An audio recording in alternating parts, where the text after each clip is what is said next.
As evacuations continue, hundreds of Bahamians hoping to flee the devastation were told to get off a ferry headed to the United States. So please, all passengers that don't have U.S. visa, please proceed to disembark. I don't want to allow people that weren't supposed to be in the Bahamas to come into the United States, including some very bad people and some very bad gang members.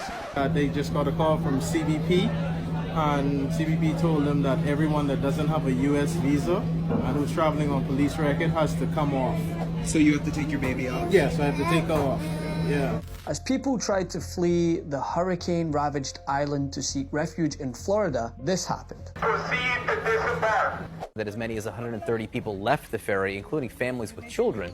The announcement stated that all passengers who don't have a U.S. visa, please proceed to disembark the ship. As a result, over 100 people were then kicked off the boat and left stranded on the island that remains obliterated as a result of Hurricane Dorian. Hurricane Dorian slammed into the Bahamian Islands as a Category 5 storm, destroying homes and killing dozens. Now, in full transparency, while some have blamed the current administration and their strict immigration policy for this, Customs and Border Protection have placed blame on the ferry operator, claiming they did not properly coordinate the evacuation efforts with the American Embassy, the Bahamian government, and the U.S. Agency for International Development, and further stated that if they had remained on the boat and arrived in the US, they'd have been processed accordingly. Now, I know what you're thinking. What does that matter now? They've been left stranded, and you'd be right. On the CBP website, it says visas are not required for Bahamian residents flying into the US from the Bahamas if they also meet other criteria, which is possessing a valid passport,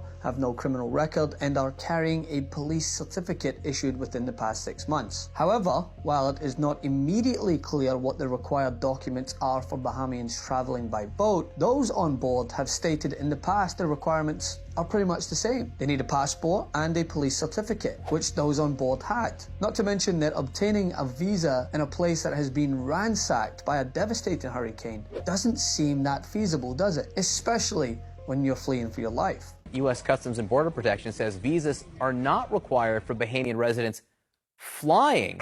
Problem is, the airports in Freeport and Grand Bahama Island, the airport's simply been destroyed. The before and afters, astonishing. This is what the Freeport airport normally looks like. Dorian transformed it into an ocean.